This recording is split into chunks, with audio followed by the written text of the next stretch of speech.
the sky bled, and from that divine blood, monsters were born. This is the origin of the Gigantes, the colossal giants of Greek myth. Their story is one of the most epic in all mythology, a tale that begins with a shocking act of violence against a god and escalates into a war that nearly toppled the universe. By the end of this story, you will understand the foundational battle that defined the rule of the Olympian gods and shaped our very concept of what a giant is. We will uncover why these beings were destined to challenge the heavens and how a single mortal hero held the key to a divine victory.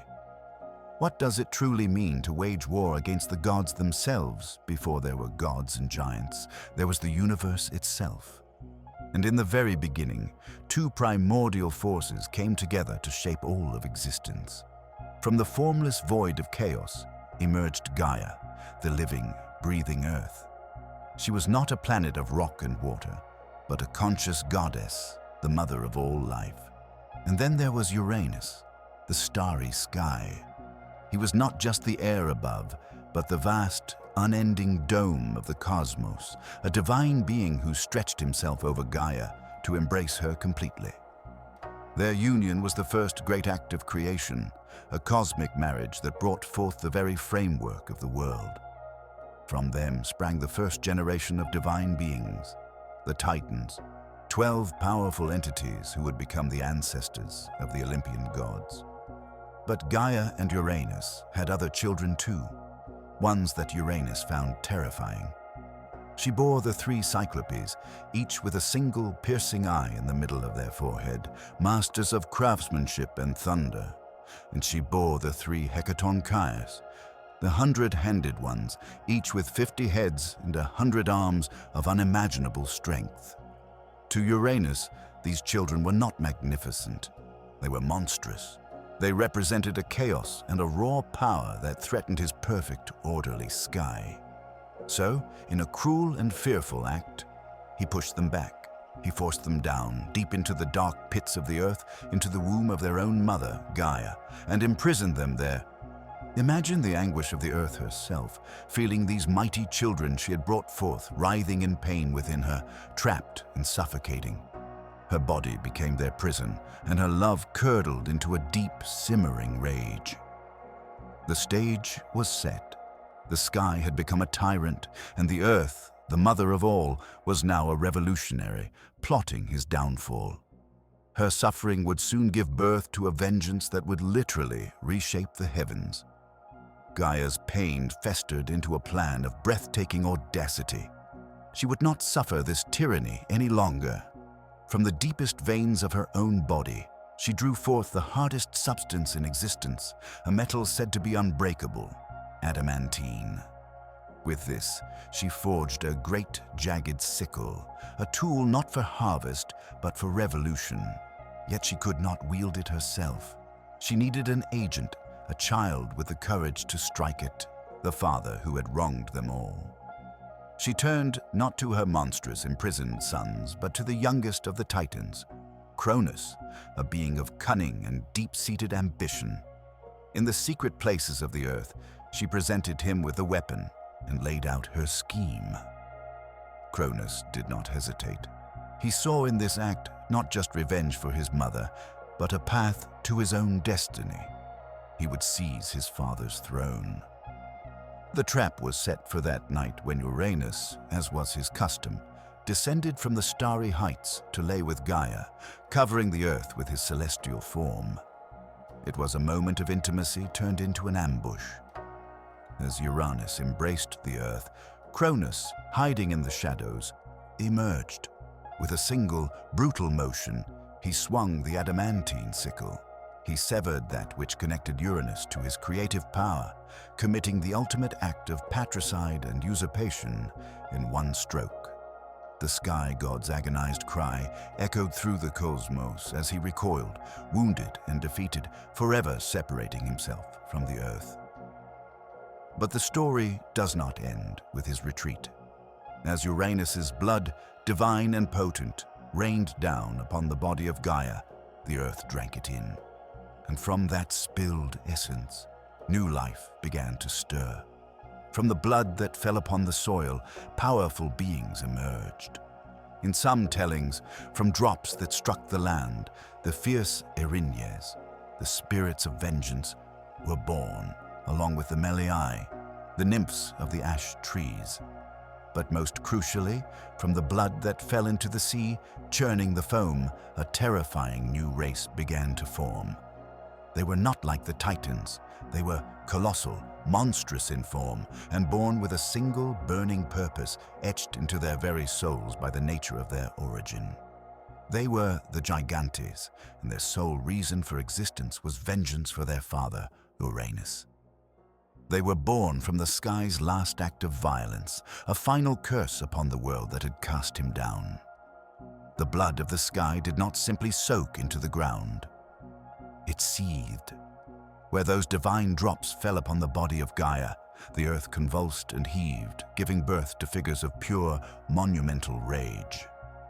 These were the Gigantes. To call them large is a profound understatement. They were embodiments of the earth's raw, untamed power, sculpted from the very soil and stone that had absorbed their father's essence. Unlike the Titans, who possessed a recognizable, if grand, divine form, the Gigantes were something else entirely. They were hybrids of terrifying proportions. From the waist up, they were muscular warriors, often clad in gleaming armor and wielding enormous weapons, spears, clubs, and rocks torn from the mountains themselves. But from the waist down, their form betrayed their monstrous origin. Instead of legs, they had coiled, powerful serpents, their scales glistening with the damp of the deep earth. Some ancient artists depicted them with dragon-like tails or feet that ended in reptilian claws. This was not the form of a civilized god, but of a primal force. They were the earth itself, rising up to strike the heavens, a perfect fusion of the chthonic deep and martial fury. Born from an act of brutal violence, they carried its purpose in their hearts. They did not seek to rule, like the Titans before them. They were not interested in order or creation. Their single, driving instinct, imprinted upon them at the moment of their birth, was vengeance. They existed for one reason alone: to wage war upon the Olympian gods and avenge their father, Uranus. This made them fundamentally different from their predecessors. The Titanomachy was a war for the throne, a dynastic struggle. The war that the Gigantes would bring, the Gigantomachy, would be a war of annihilation, a direct assault on cosmic order itself. While the Gigantes rose as a terrifying collective force, a few colossal figures stand out in the ancient stories, their names echoing through the fragments of lost epics. At the forefront was Alcyoneus, a giant of such immense power that he possessed a chilling form of immortality. He could not be killed, not by any god or weapon, as long as he remained standing upon the soil of his homeland, the peninsula of Pallene. This made him nearly invincible, a living fortress rooted to a specific piece of earth. To defeat him, the gods would need a strategy that went beyond brute force, a cleverness to match his supernatural advantage. Then there was Porphyrion, often named as the king of the Gigantes. His destiny was intertwined with the king of the gods himself, fated to face Zeus in single combat. But his ambition reached even further, for he was said to have been struck with a mad lust for Hera, queen of Olympus. This desire was not born of love, but of a symbolic conquest, an attempt to claim the ultimate prize and the dignity of the divine throne. Other giants left their mark on the landscape itself. Enceladus, in his furious battle, was said to have been buried beneath Mount Etna in Sicily. The volcano's fiery eruptions and tremors were explained as the trapped giant's restless stirrings, his breath becoming the smoke and his struggles causing the earth to quake. Another, Polybotes, found his end in the sea. Pursued by the god Poseidon across the waves, the story goes that Poseidon tore off a piece of the island of Kos and hurled it, pinning the giant beneath the sea to form the island of Nisairos. These individual stories transform the Gigantomachy from a vague clash of armies into a series of epic personal duels where the fate of the cosmos hinged on each god confronting their specific monstrous counterpart. But knowing their names and their fates leads us to a deeper, more unsettling question. What made these giants so uniquely dangerous that the Olympians, who had already defeated the mighty Titans, needed to call for extraordinary help? This was not a random uprising, but a conflict written into the very fabric of fate. The gods themselves, fresh from their victory over the Titans, received a chilling warning. An oracle, perhaps from Gaia herself or from the ancient prophetic being Themis, delivered a prophecy that cast a long shadow over their reign. It stated that the Gigantes, born from the blood of Uranus, possessed a power that could indeed overthrow the Olympian order. But their power came with a specific, strange condition. They could not be killed by gods alone.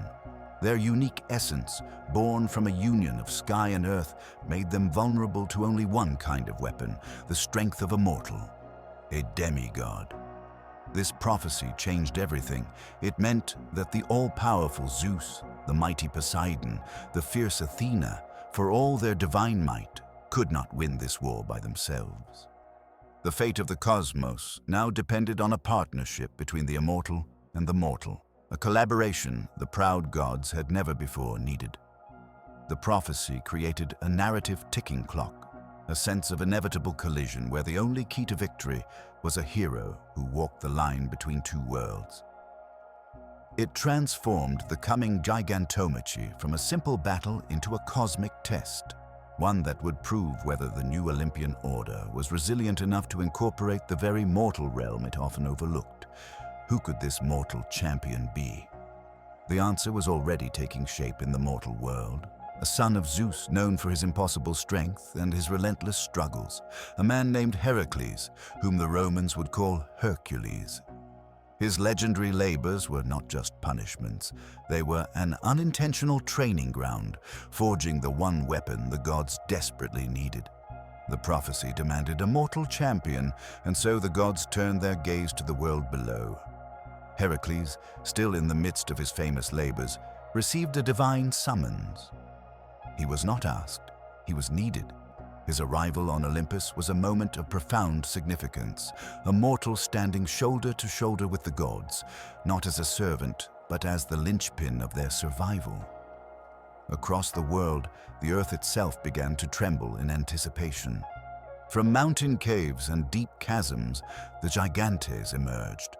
They did not march in orderly ranks, for they were forces of nature given form. They tore ancient oaks from the soil to use as clubs. They wrenched boulders from the sides of mountains, cradling them like stones for a sling. Their gathering place was a land of ominous reputation, a peninsula called Phlegra, the Burning Fields, a place of volcanic rock and smoky vents that mirrored the fiery rage in their hearts. This was their homeland, the very soil that granted Alcyoneus his terrible power. The ground shook under the weight of 100 such beings, their serpentine tails carving furrows in the earth as they coiled and prepared to strike.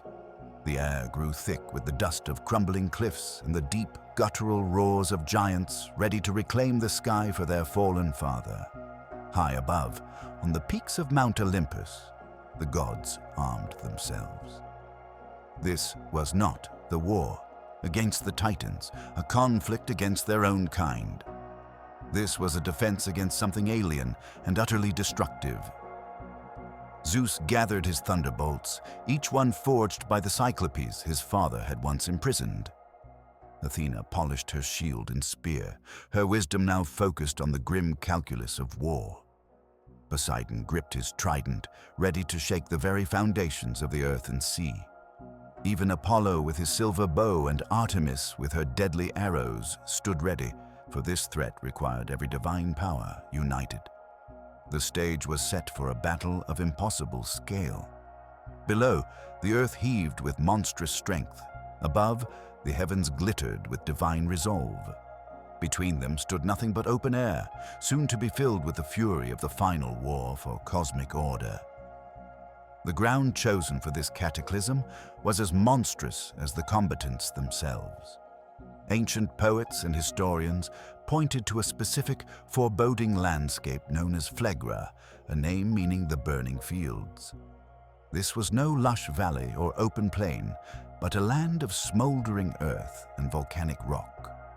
The primary tradition places this Phlegra in the region of Thrace, on the Pallene Peninsula, a place of rough terrain jutting into the sea.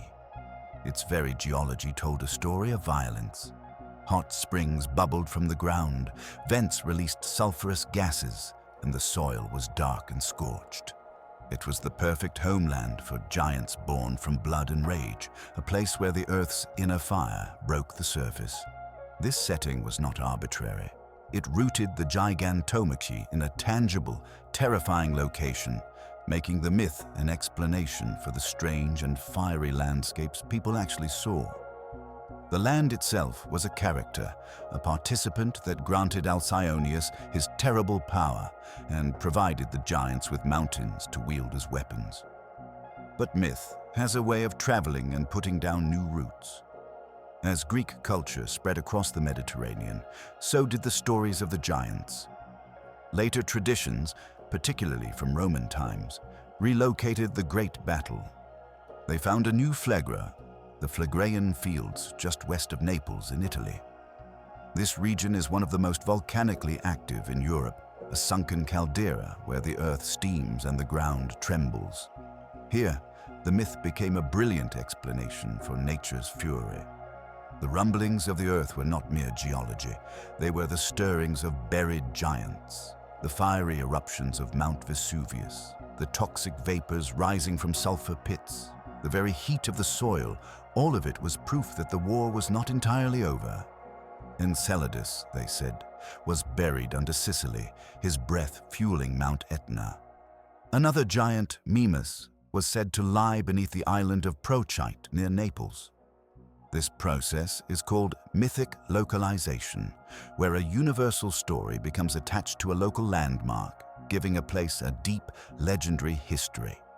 It answers the human need to explain the unexplainable, to turn a frightening volcano into the prison of a defeated monster. So, the battlefield of the Gigantomachy exists in two places at once. It is both a specific, mythical peninsula in the Greek world and a scattered collection of fiery landscapes across the real map of the Mediterranean. Every rumbling volcano, every geyser, every cracked and barren plain could, in the ancient imagination, be a scar from that primordial war. This blending of story and stone reminds us that these myths were never just entertainment. They were the ancient world's science and history, a way of understanding the powerful, often destructive forces of the natural world, by giving them a face, a name, and an epic story. The earth itself became a monument to the battle, with the giants' final resting places forever marked by fire and tremor. But with the stage set and the armies gathered, the first clash was imminent. How does a war against the heavens actually begin? The first blow of the war was a thunderclap that split the sky.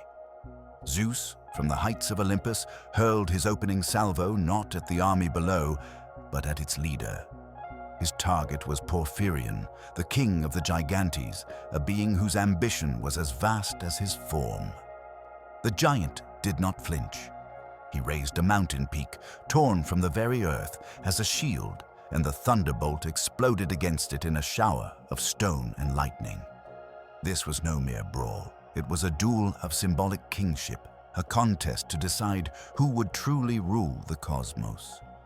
Porphyrion was not just fighting for vengeance, he was driven by a deeper, more dangerous madness. As the battle raged around them, a strange delusion seized the giant king. His eyes turned from Zeus, fixating on the queen of the gods herself, Hera, who stood resolute beside her husband. This was no romantic passion, but a blasphemous obsession. To claim the queen of Olympus was to claim her throne, to complete the usurpation his father Uranus could not achieve. It was the ultimate act of impiety, a desire to corrupt the very heart of divine order. In a moment of terrifying audacity, Porphyrion broke from his combat with Zeus and lunged toward Hera. The audacity of the act momentarily stunned the divine court, but it was also his fatal mistake. For in that instant of distraction, focused on a prize he could never rightfully possess, he exposed himself to the true mechanism of the prophecy. Zeus, enraged by the insult to his wife and his rule, gathered the full force of the storm.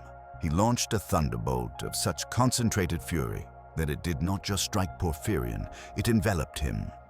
The bolt did not kill the giant, for the oracle's law held firm, but it burned away his strength, it shattered his will, and it hurled him, smoking and broken, to the scorched earth of Phlegra.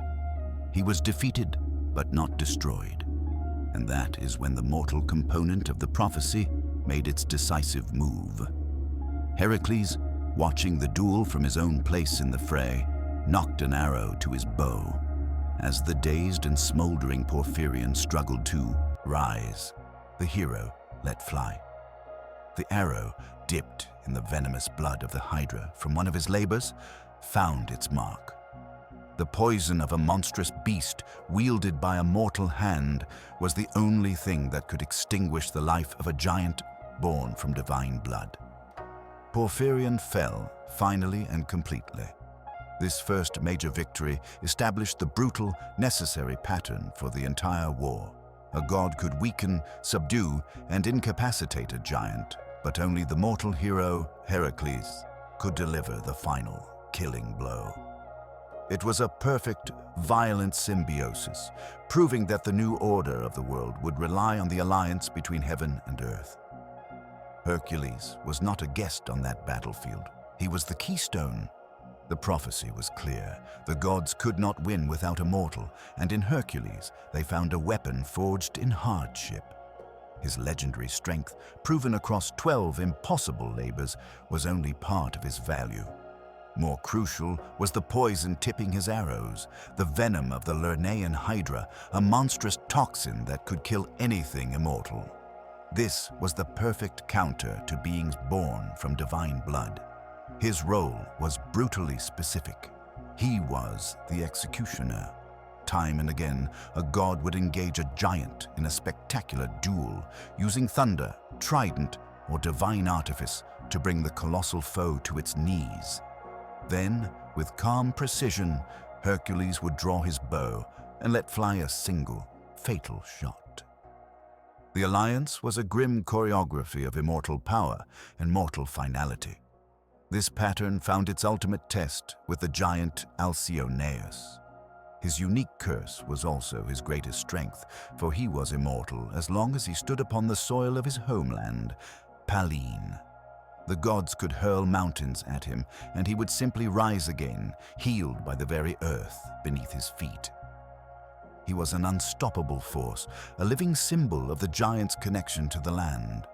Hercules, guided by the wisdom of Athena, understood that the rule was literal.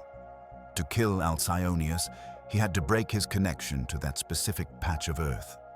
The legends say that in the midst of the titanic struggle, Hercules wrestled the giant, not to overpower him with strength alone, but to drag him. He hauled the colossal being across the border of Pallene into a place that was not his homeland. The moment Alcyoneus's serpentine coils left the sacred soil, his invincibility vanished. There, on foreign ground, Hercules drew his bow and ended him. This victory was a masterpiece of mythic logic, proving that even the most absolute power has a condition, a loophole written into its very nature. Hercules' bow sang throughout the chaos of Phlegra. He was credited with striking down many of the most fearsome giants, often in partnership with a specific god. With Apollo, he brought down the giant Ephialtes. With Dionysus, he faced the giant Eurytus.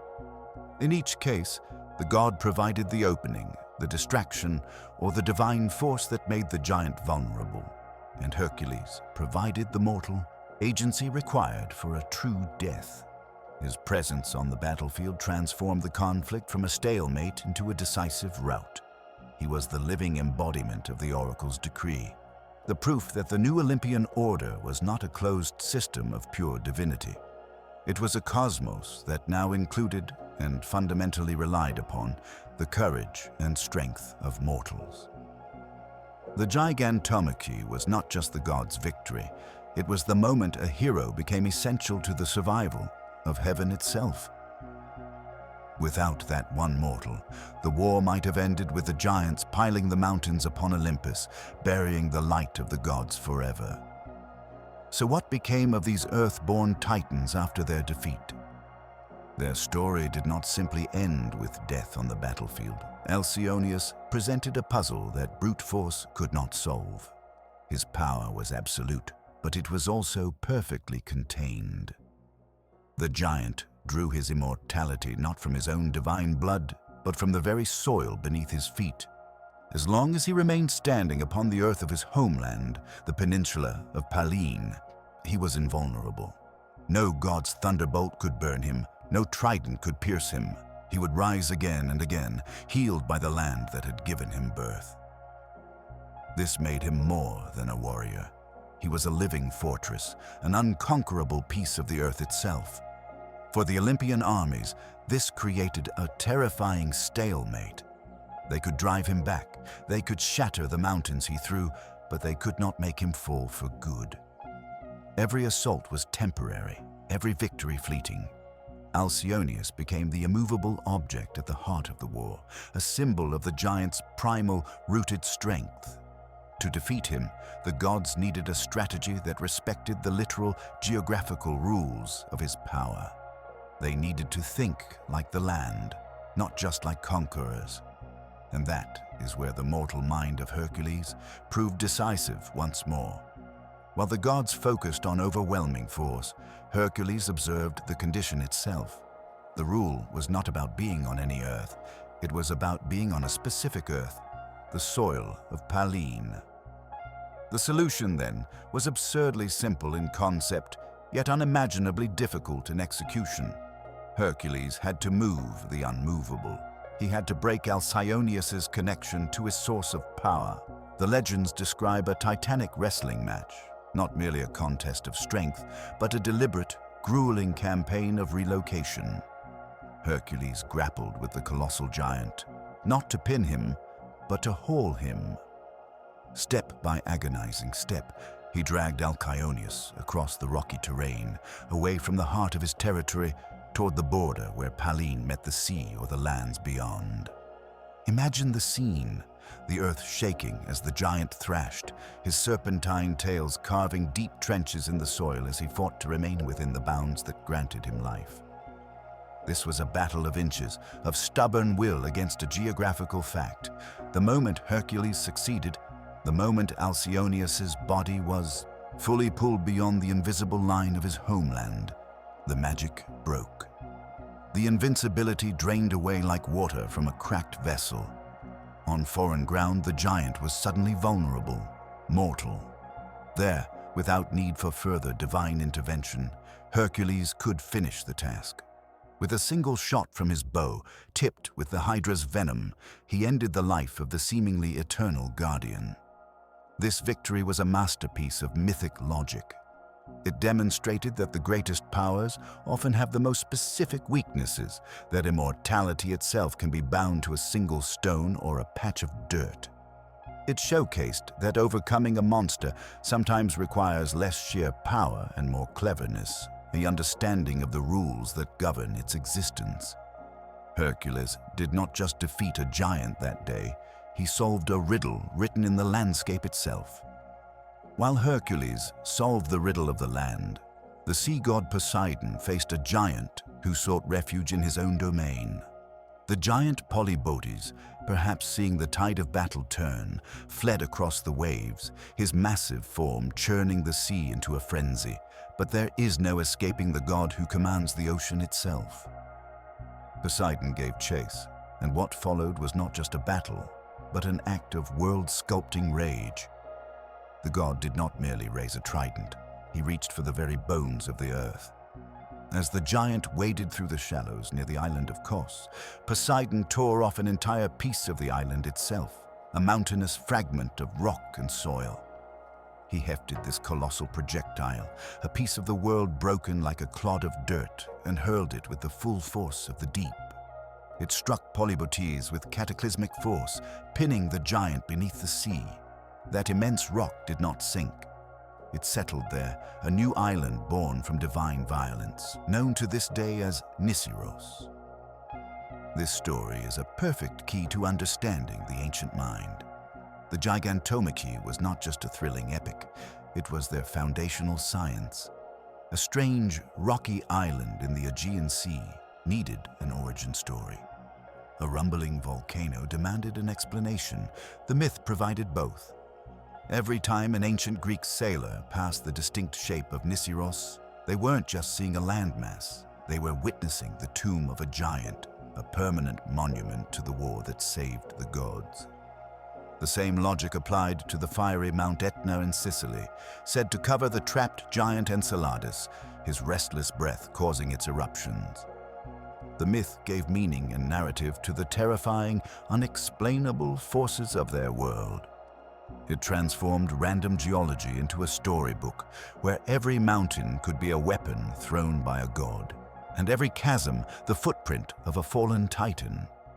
This was how they mapped not just the land, but their own imagination onto it, creating a world alive with divine history. But if the giants were so thoroughly defeated, their bodies buried beneath islands and mountains, did their story truly end there? Or does their legacy, born from that first spilled blood, still echo in the stories we tell today? Athena's battle was a contest of intellect against brute force. The goddess of wisdom and war faced Enceladus, a giant whose strength seemed to shake the very pillars of the world. While others met force with greater force, Athena engaged with a strategist's mind. She did not merely seek to overpower him, she sought to outthink him, to turn his own momentum against him. The legends say she sidestepped his mountain-shattering blows, using his colossal size and rage against him. In a brilliant, decisive move, she did not strike him with her spear. Instead, she wrenched the island of Sicily itself from its foundations and hurled it upon him. The weight of the entire landmass crushed Enceladus, burying him alive beneath its rocky mass. But a being born from divine blood is not so easily extinguished. His life force, his fiery rage, could not be contained. It simmered and churned in the darkness, and so the mountain above him became a volcano. Mount Etna, with its perpetual smoke and occasional rivers of fire, became his prison and his monument. Every rumble from its depths is the trapped giant turning in his sleep. Every explosive eruption is his scorching breath, his endless attempt to break free and resume his war against the sky. This was Athena's ultimate triumph, a victory of containment. She did not just defeat a monster, she transformed him into a permanent feature of the landscape, a lesson written in fire and stone about the consequences of challenging divine order. This idea of monstrous forces imprisoned beneath the earth is a powerful, recurring theme in these myths. The most terrifying example is Typhon, a storm giant so dreadful he was called the father of all monsters. After a cataclysmic battle with Zeus, Typhon too was buried beneath a mountain, often said to be Mount Etna as well, or sometimes under the volcanic island of Ischia. His struggles, like those of Enceladus, were said to cause earthquakes and eruptions. These stories are not coincidental repetitions. They represent the ancient world's profound need to explain the terrifying, unpredictable violence of nature. A rumbling volcano was not a random geological event. It was evidence of a cosmic struggle still raging just beneath the surface of our world.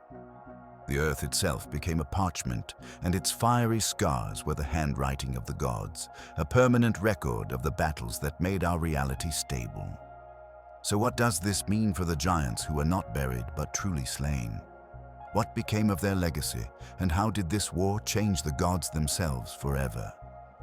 While the earth shook from the giant's fury, the air itself began to burn. Hephaestus, the divine smith, brought a different kind of warfare to the fields of Phlegra.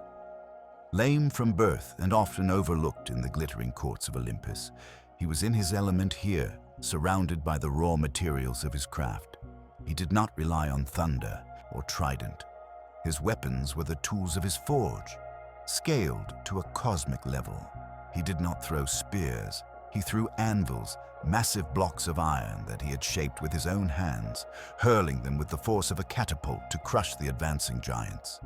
But his most terrifying contribution was liquid fire. From mobile furnaces dragged onto the battlefield, he launched great globs of molten metal, white-hot iron that flowed like water and burned like the sun.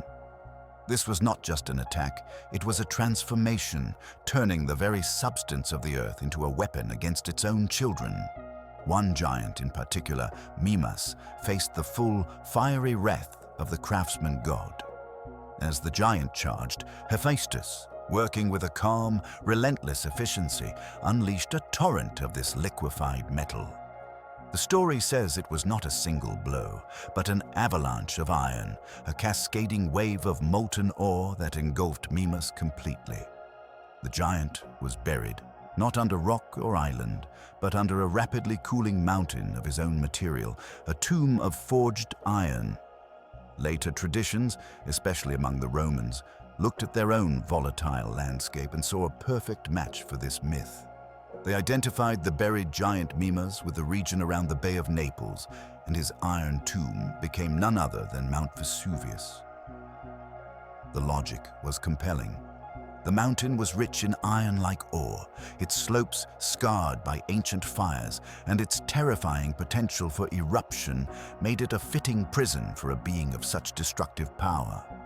Once again, the myth provided a terrifyingly beautiful explanation, a story for why the earth sometimes breathes fire, as if a divine smith had sealed a monster beneath a plug of cooling metal. The battlefield of Phlegra was a symphony of destruction, each god contributing their own terrible instrument. But one Olympian brought a sound the giants had never heard before, the wild, rhythmic beat of drums and the ecstatic cries of his followers. Dionysus, the god of wine, theater, and divine madness, did not approach this war like a traditional soldier. His power was not in lightning or the forge, but in liberation and loss of self. He wielded a staff wrapped in ivy and topped with a pine cone, the thyrsus. It seemed a peaceful, almost festive object, but in the hands of the god of ecstasy, it became a weapon of profound disruption. He faced the giant Eurytus, a being of immense physical power, but Dionysus did not meet that power head-on. Instead, he unleashed a different kind of force upon the battlefield, his devoted followers, the Maenads. These were not an army in any conventional sense. They were women swept up in divine frenzy, moving as one chaotic, terrifying organism. Clad in fawn skins and wreathed in ivy, they carried thursoi and tambourines. Their strength in this state was superhuman, born of a trance that dissolved all fear and hesitation. They did not march, they danced and whirled into the fray, a torrent of raw, unfocused energy. To the giants, accustomed to the predictable arcs of thunderbolts and the thrust of spears, this was incomprehensible chaos.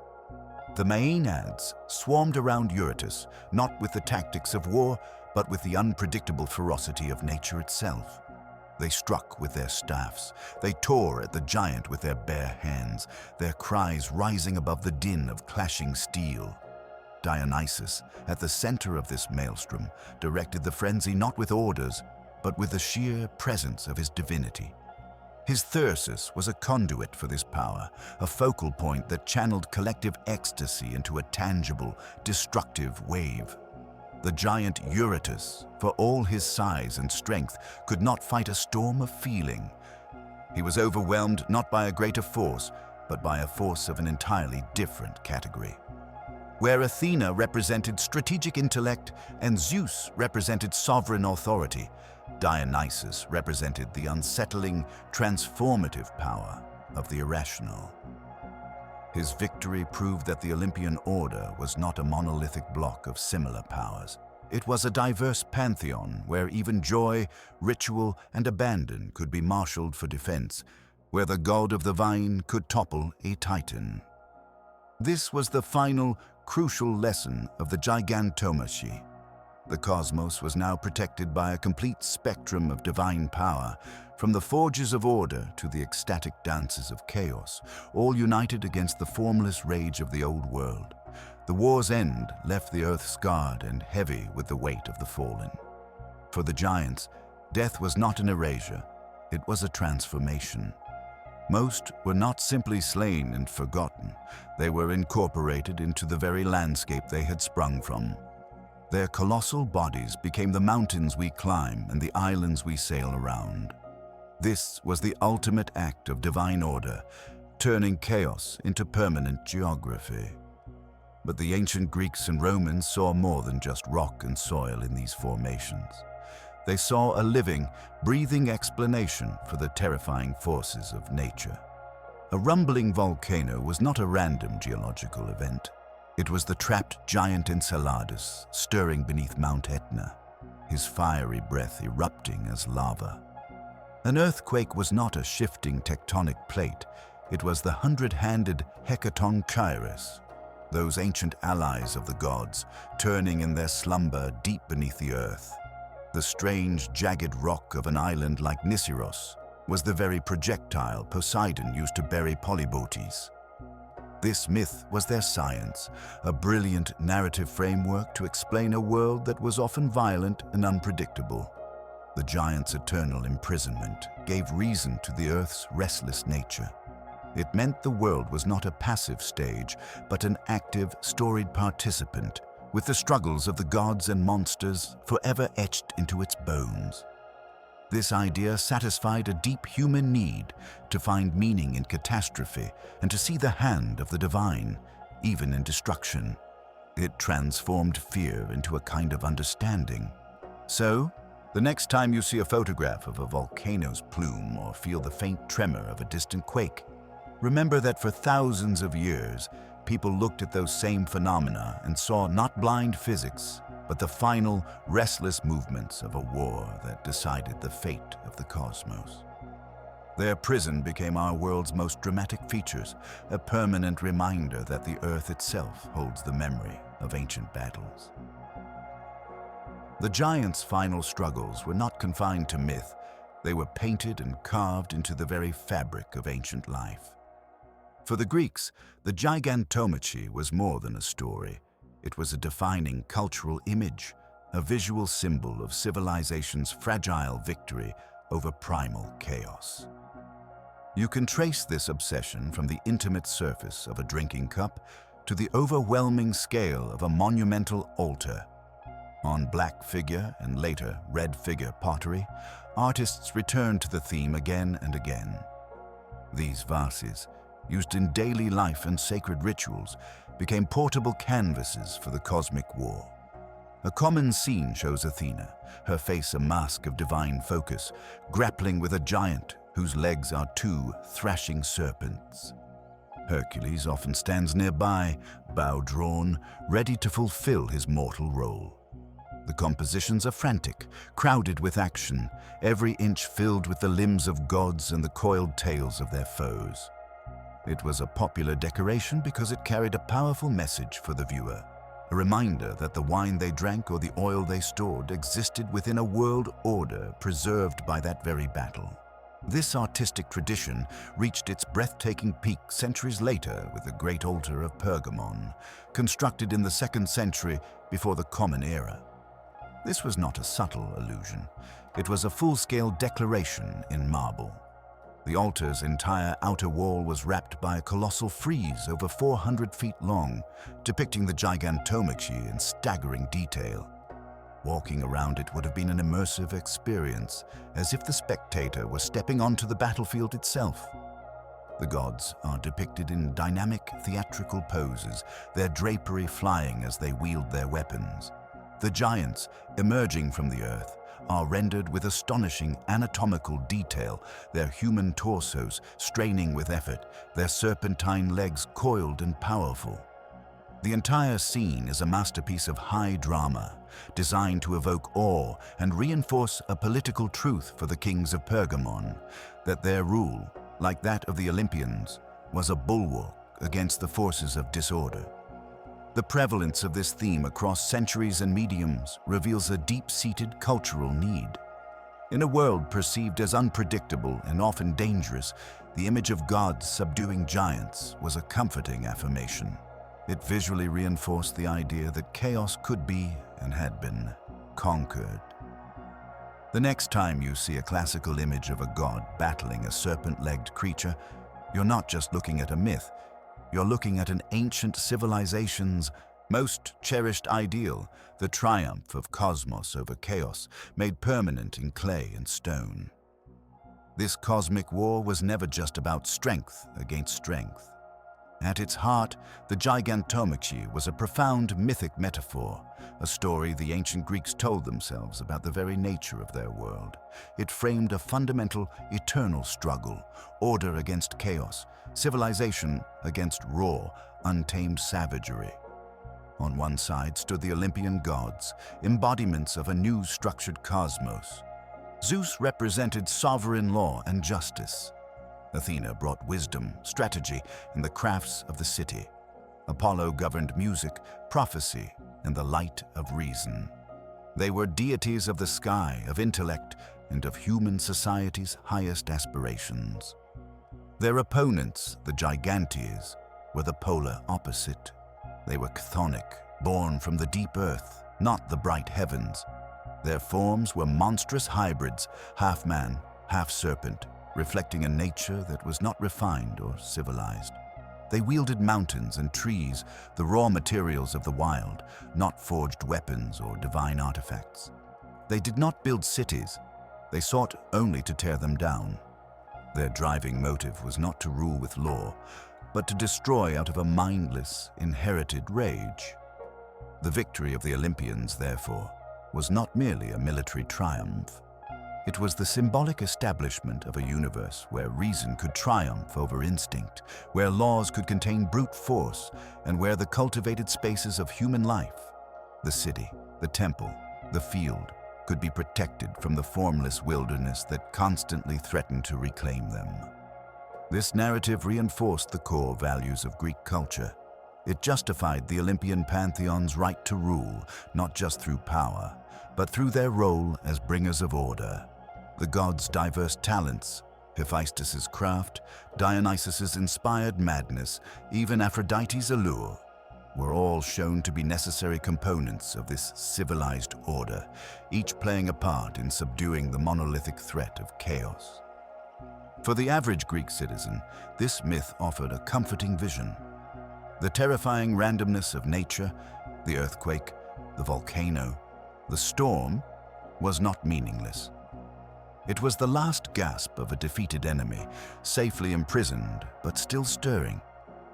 Their own daily efforts to build farms, establish laws, and create art were a participation in that same Olympian project, a continual reenactment of the Gigantomachy on a human scale.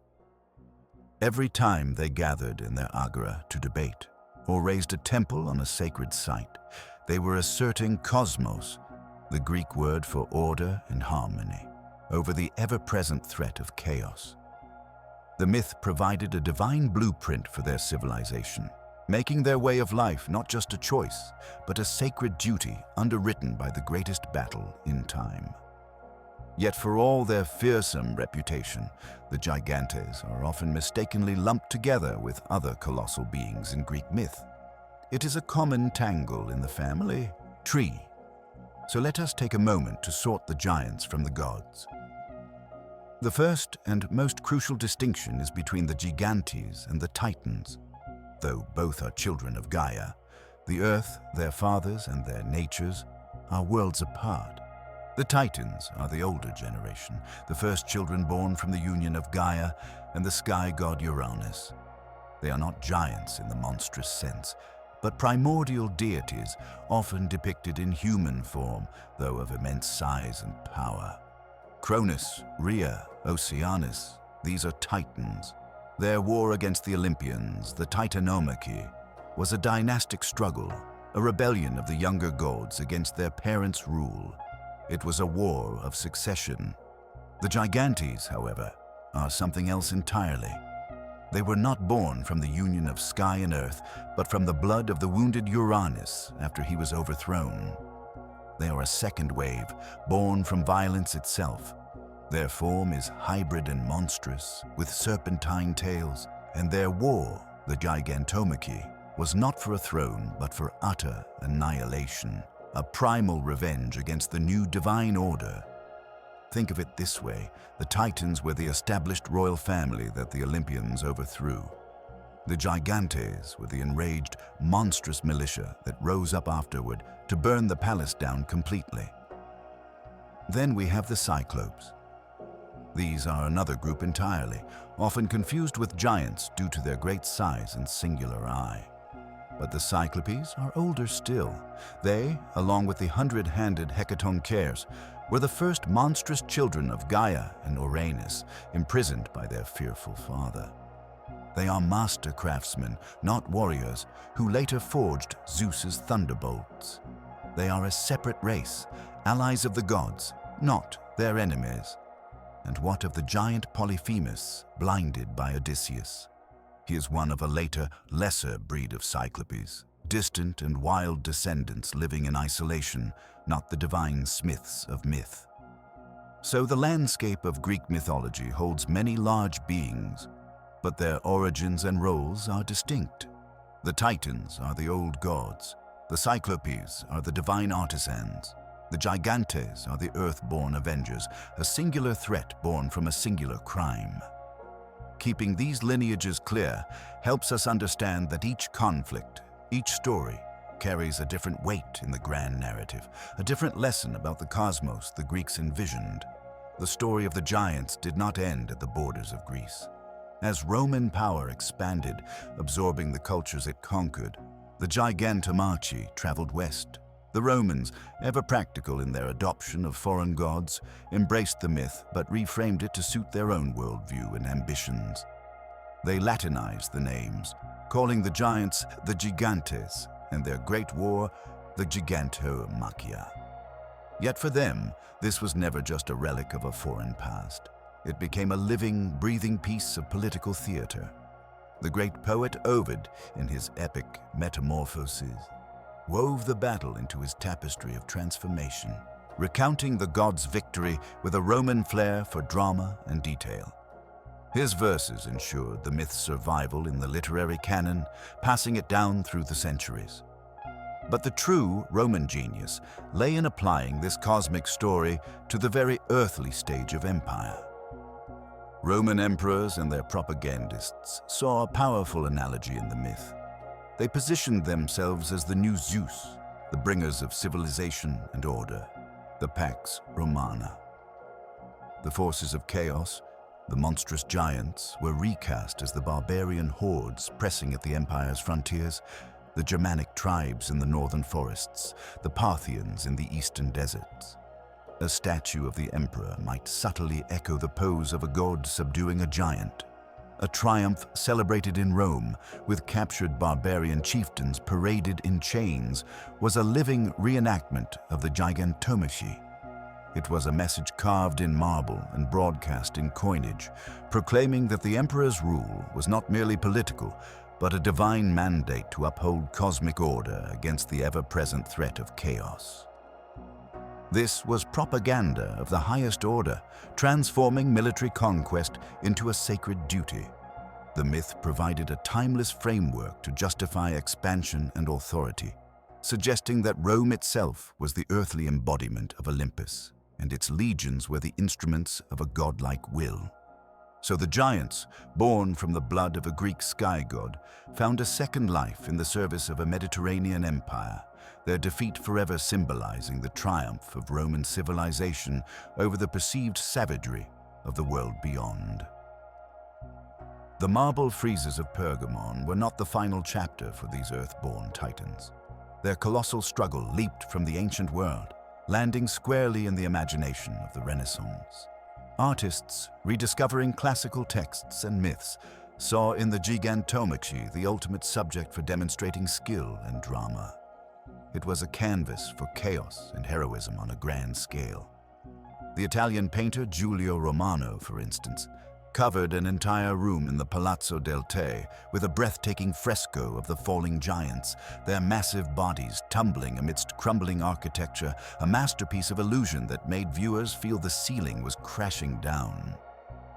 These Renaissance depictions were more than just retellings. They were a conversation with antiquity, using the myth to explore human emotion, divine power, and the terrifying beauty of nature's fury, all through the newly mastered techniques of perspective and anatomy. The giant had become a timeless symbol of overwhelming force, and that symbol was far from spent. It marched out of the art studio and into the pages of modern fantasy. J.R.R. Tolkien, a scholar deeply steeped in ancient myths, populated his Middle-earth with beings that carry the echo of the Gigantes. The Ents, the ancient shepherds of the trees, are not monsters of rage, but of deep-rooted patience. Yet when they are finally roused to war, their march is a seismic event, the forest itself rising up to shatter the stone walls of Isengard. They embody the giant as a force of nature, slow to anger but unimaginably powerful when awakened. In the sprawling worlds of role-playing games and fantasy novels, the giant archetype is a staple, from the dim-witted hill giants to the noble storm giants ruling cloud castles. Each variation plays with that core idea, a being of such scale that its very footsteps change the landscape, a living reminder of a world where mortals are small and the old powers are still very much alive. This legacy finds its most interactive form in modern video games. Titles like God of War pit players against colossal beings in battles that feel like a direct homage to the Gigantomachy, demanding strategy and sheer persistence to topple a living mountain. Even in films, the archetype persists whenever a hero faces a skyscraper-sized foe, a battle that is less about finesse and more about surviving an avalanche given flesh. The Gigantes never truly died. They were simply reborn, century after century, in the stories we tell to remind ourselves of that primordial awe, that mixture of terror and wonder we feel when something vast and ancient stirs. But the name itself holds a deeper truth, a linguistic thread that ties our modern world directly back to that ancient battlefield. The English word we use, giant, is not a vague term for something large. It is a direct inheritance, a whisper of myth that has traveled through millennia of language. It comes to us from the old French word géant, which itself was borrowed from the Latin gigas, and that Latin term was a direct loan from the Greek gigantes, the very name of those monstrous beings born from the blood of Uranus. So when we call something a giant, we are not just describing its size. We are invoking an entire mythic lineage. We are subconsciously referencing that specific race of earth-born avengers who challenged the gods. Their colossal scale was so fundamental to their identity that it bled out of their story and into the vocabulary of an entire civilization. This is why the word carries such weight. It is not merely a measurement, it is a category infused with ancient power and terror. We see this legacy everywhere in our language. In astronomy, we speak of gas giants, planets of staggering immensity like Jupiter and Saturn, whose gravitational pull shapes their solar systems. In business, we refer to industry giants, companies whose influence and reach seem to tower over all competitors, reshaping entire markets. Even in casual conversation, we might call a towering athlete a giant of the game, or a brilliant thinker a giant in their field. In every case, the word does more than denote size. It implies a foundational force, an entity so large it defines the landscape around it, for better or for worse. The myth gave us more than a story. It gave us a conceptual box for the overwhelming, a way to name the things that make us feel small. So the next time you use the word, remember its journey. It began not in a dictionary, but in the seething soil of Phlegra, born from divine blood and destined for a war that would echo forever in the very words we speak. Could the earth itself have written this myth? Beneath the layers of divine drama and heroic feats, some scholars hear a different kind of echo, a distant memory of events so cataclysmic they could only be explained as the thrashing of buried monsters. The theory is compelling that the Gigantomachy is not pure invention, but a mythologized record of real, terrifying experiences. Imagine the perspective of early people living in the geologically volatile Mediterranean. A mountain explodes, raining fire and blackening the sky. The ground heaves and splits without warning, swallowing homes. These are not random disasters. To the ancient mind, they are the actions of conscious, hostile beings. What conscious being could cause such violence? A colossal one, trapped beneath the land. The specific geography of the myth supports this idea, with so many giants buried under volcanoes and islands. The story of Enceladus under Mount Etna could be a poetic explanation for that volcano's famous and frequent eruptions, a narrative created to give terrifying chaos a name and a reason. Similarly, massive earthquakes, which the Greeks attributed to the giant Hecatoncheires stirring in Tartarus, fit this pattern of personifying natural forces. But there is another fascinating possibility, one rooted not in geology, but in human conflict. Could the giants represent a cultural memory of earlier inhabitants? Some historians speculate that the myth preserves a vague, distorted recollection of the pre-Greek peoples who occupied the land before the ancestors of the classical Greeks arrived. To the newcomers, these established groups might have seemed physically imposing, culturally alien, and deeply connected to the old, wild land, just like the earthborn Gigantes. In conflict, they could have been remembered as a race of giants, their strongholds and tombs later explained as the very mountains and mounds they left behind. This idea finds a strange, tangible piece of evidence in the ancient world's fossil record. Across the Mediterranean, people occasionally unearthed enormous, unfamiliar bones, petrified remains of prehistoric mammoths, mastodons, or dinosaurs. Without any concept of deep time or extinct megafauna, what else could these colossal skeletons be but the remains of the giants from the old stories? The Greeks and Romans documented such finds, often with awe, treating them as proof that the heroic age was real. A massive, curved bone might be displayed as the shoulder blade of a giant, or a huge skull identified as that of a fallen hero or monster. These physical artifacts, misinterpreted through a mythic lens, would have powerfully validated the legends, turning story into perceived history. So the myth of the Gigantomachy may stand at a crossroads where the raw power of volcanoes, the trauma of forgotten wars, and the accidental discovery of ancient bones all fused together. It became the grand, unifying story that could explain why the earth shakes, why mountains smoke, and why strange, gigantic bones sometimes emerge from the soil. The giants, then, are more than just monsters. They are humanity's first attempt to understand the immense, often violent forces that shape their world, giving a face and a story to the unimaginable. This myth was far more than a simple clash of titans. Long after the fires of Phlegra cooled, philosophers and thinkers continued to wrestle with the story, finding in its violent imagery a mirror for the struggles of the human condition. For these later interpreters, the giants were not just monsters of flesh and blood, but powerful symbols of internal and cosmic forces. The Neoplatonists, a school of thought that flourished in the late ancient world, saw the entire Gigantomachy as a profound spiritual allegory. To them, the Olympian gods represented the higher faculties of the soul: reason, wisdom, and spiritual aspiration. The monstrous Gigantes, born from the dark earth and driven by mindless rage, symbolized the lower, base passions that constantly threaten to overwhelm us. Unchecked anger, raw desire, blind envy.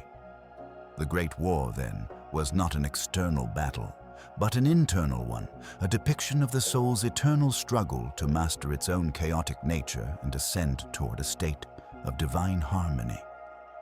In this reading, every time a god subdued a giant, it was an illustration of reason triumphing over impulse, of conscious choice defeating unconscious reaction. The myth became a guidebook for the philosophical life, a dramatic map of the inner terrain every person must navigate. Other thinkers pulled the lens back to a cosmic scale. They interpreted the uprising of the earth-born giants as nature itself, in rebellion against the imposed order of the heavens. The sky, or Uranus, represented the abstract, unchanging laws of the cosmos, fate, mathematics, celestial mechanics. The earth, Gaia, was the realm of growth, decay, fertility, and chaotic, teeming life. Her children, the giants, were the violent eruptions of this natural world resisting the cold, distant rule of the sky. This interpretation framed the conflict as a fundamental tension in the universe between form and matter, between the ideal blueprint and the messy, living reality that sometimes strains against its boundaries. A volcano isn't just a prison for Enceladus in this view. It is the literal embodiment of the Earth's fiery, creative, and destructive power, refusing to be completely subdued. The god's victory, therefore, wasn't about destruction, but about achieving a dynamic balance where celestial order provides a stable framework within which the fertile chaos of nature can safely exist and flourish. What makes the Gigantomachy so enduring is this incredible adaptability. The same story could serve as a thrilling divine adventure, a political metaphor for Roman emperors, and a deep psychological or cosmological allegory for philosophers. It provided a flexible framework onto which different cultures and intellectual movements could project their own central concerns. For the Neoplatonist, it was about the soul. For the natural philosopher, it was about the elements. For the poet, it was about the drama of creation. This ability to be reinterpreted is the mark of a truly foundational myth. It speaks to something so fundamental about our experience of the world, the conflict between order and chaos, higher self and lower instinct, civilization and wildness, that each new generation can find its own truth within the epic.